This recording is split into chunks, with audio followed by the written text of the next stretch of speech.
Morning everyone, my name's Matt. Welcome back to Cobb Hill Farms. Well, that's not very good first thing in the morning. Well, at least the feet didn't get wet.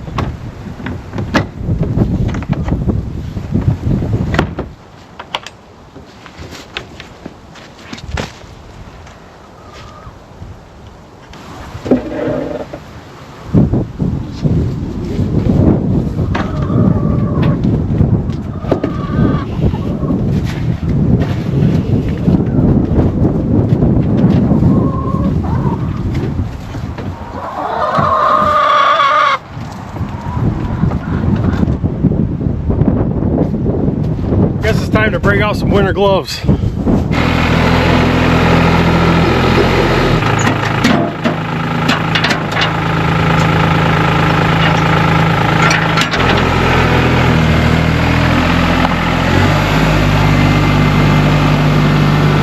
Well, these have been sitting here entirely too long. Let's see how many of them are rotted and going to make a mess.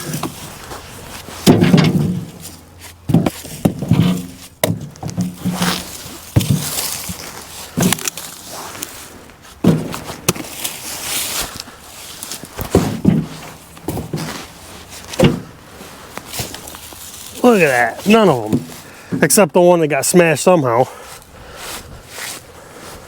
Well, we got all them pumpkins out there to get cleaned up, but that ain't my job, that's gonna be Logan's job.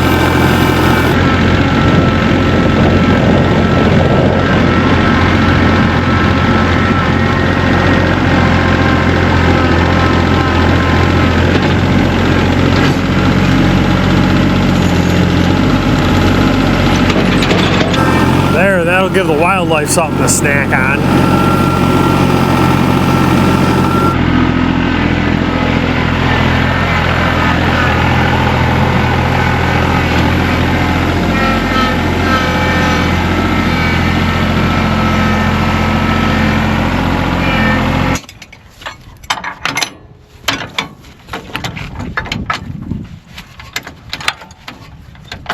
No way.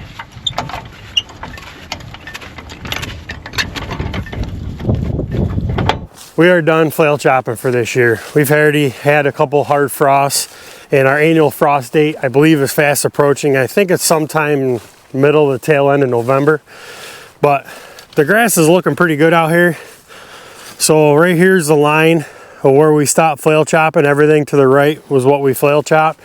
Everything to the left we didn't get to. But what we did flail chop is recovering pretty nicely. So I want to leave well enough alone. With the frost dates coming and the cold weather outlook that we're supposed to have, I don't want to take a risk on hindering any growth out here. So we're just going to leave well enough alone, and we're going to keep feeding round bales, and the cows are in the barnyard for the winter, and we'll see what happens. Before we haul this thing back to the barn, I'm going to open all the trap doors up and get everything cleaned out as best I can. Might as well leave the mess out here in the field.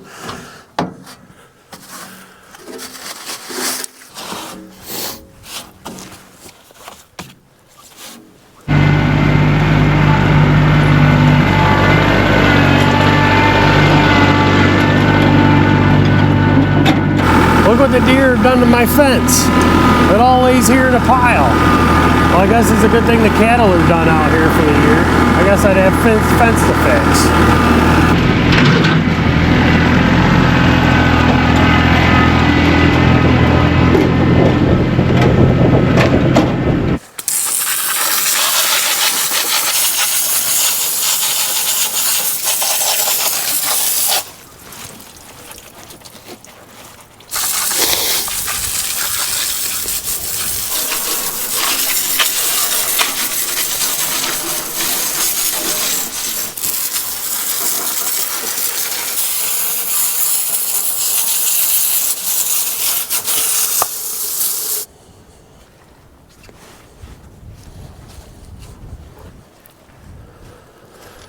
She's all washed off, ready for next year. Ideally, I would have liked to use a pressure washer, but I blew mine up this past summer, so I haven't replaced it yet. So a garden hose job is as good as it's going to get for now. A garden hose job is better than doing nothing at all. I'm a firm believer in washing things off at the end of the year. It's the key to longevity with especially older equipment. It gives you the ability to look it over, see if there's anything that needs to be addressed. I know on this there's a few things that we're going to address before we can use it next season. So this way here, it's clean, ready to go. So in the spring, summer, whatever the time frame is, we get it down here, we get working on it, and it'll be ready to hit the field again.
And there we have it. She's put away for another winter.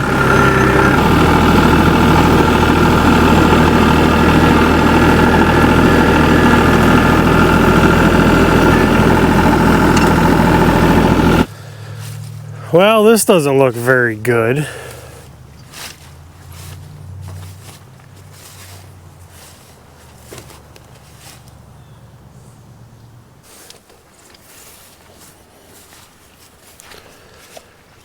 I wanted to use this trailer, so I come out here to get it, and this is what I find. Another dead ash tree fallen, and it fell and hit the corner of this trailer here, and it narrowly missed the hay wagon. Well, let's see if I can get this wagon out of here.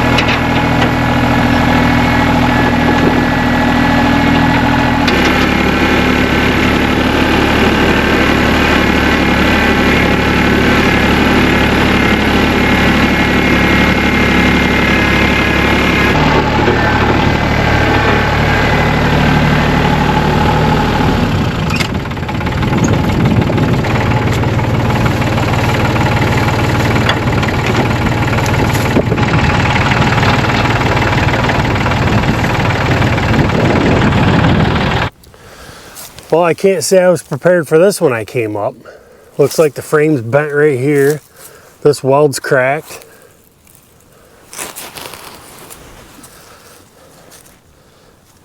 This front rack is bent forward here. Weld's cracked down here. Well, I'm not gonna lie, this trailer damage kind of bothers me a little bit.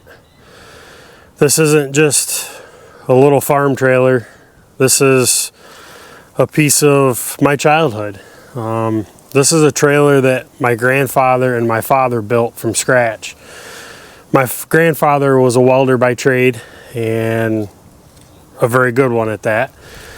And I remember as a kid sitting on this farm trailer being hauled by my grandfather's John Deere narrow front A that he had here at the time that my dad was using to maintain the property before the wide front Super C was around. But I remember going up on the hill as a young lad, cutting firewood with my dad, carrying logs over here and putting them on this trailer, and that was a big time for me when I was a kid. And this trailer's been around here the whole time, and well, I can guarantee you one thing, it's going to get fixed. It's not going anywhere. So I'll just add it to the list of things to fix. I had plans for it. I was going to get it for a reason.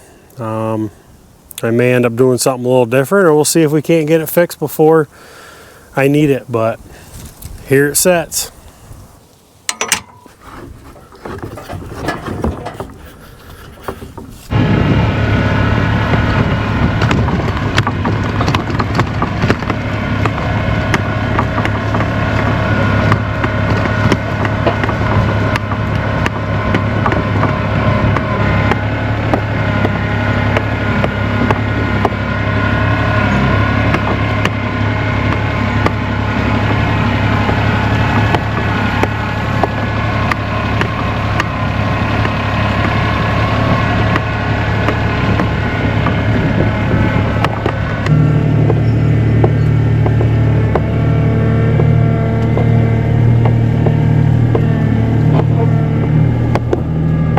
I was parking the hay wagon out back here along this ditch line that separates the farm from this 5-acre hay lot.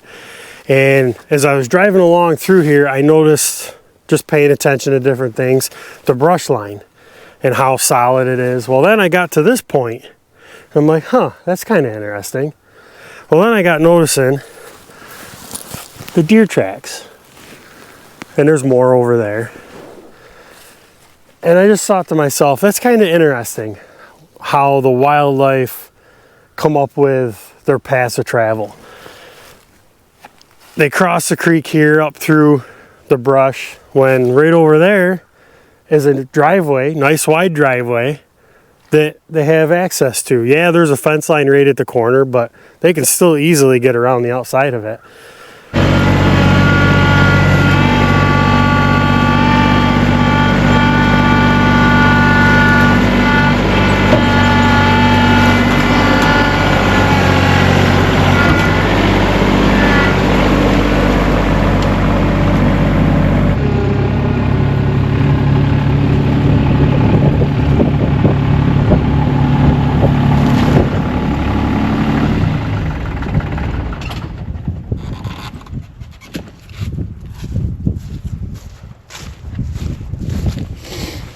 Well, let's see if there's been any critters living in here this summer. Oh, what was that?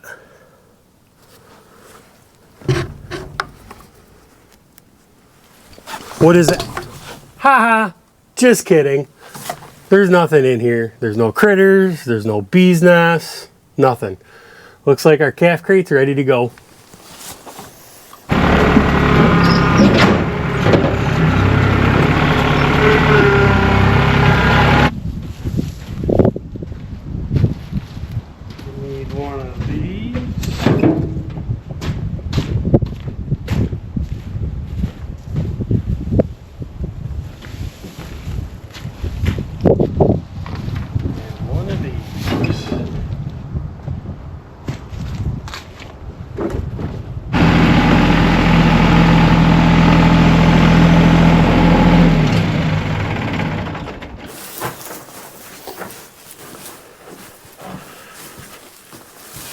That's good for now.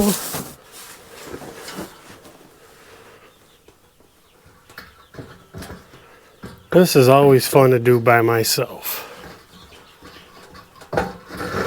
Look at that.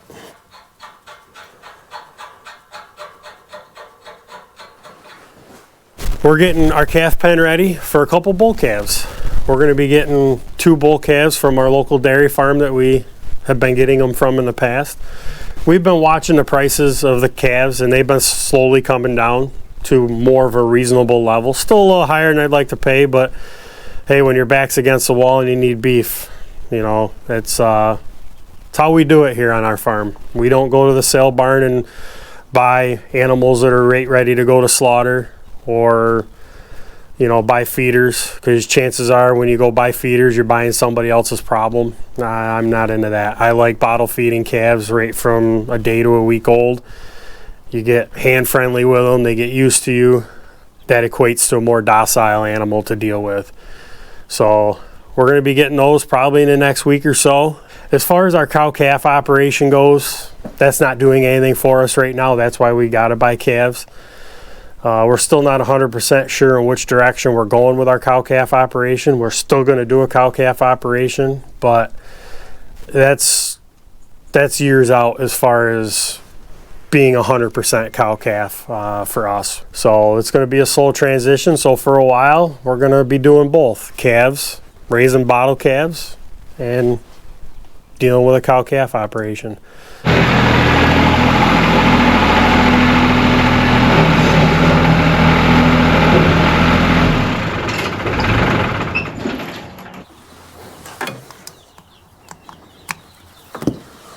It's hard to believe that it's been 5 weeks since we had pigs running around out here in this pig pasture. Finally, the pigs were done at the butcher shop. Doesn't usually take as long as it did this time around. Seems like they were a little bit on the busy side. But anyways, we picked everything up, delivered it to the respective customers. They were all happy, and happy customers is what thrives our business. Pigs are one of those enterprises on the farm that are relatively inexpensive to raise. That is until you load them on this trailer and haul them off to the butcher. The processing fees for having the pigs done equated to more than half of the total expenses for raising the pigs this year. And we know that every year going into the butcher shop, that's how it's going to turn out. And we always question and ask ourselves, is raising pasture pigs worth it? And the answer to us is yes. Because when you bring home a final product like this, and you either put it in your own freezer or a customer puts it in their freezer, and you taste the difference between this and what you buy in the grocery store, there's no comparison. This stuff is 10 times better. So as long as we're in the green at the end of the day, no matter what that profit margin is, we're going to raise pigs on our farm. And not only that, it completes our farm. Between the beef and the chicken and the eggs, our customers have come to expect to be able to get pork from us.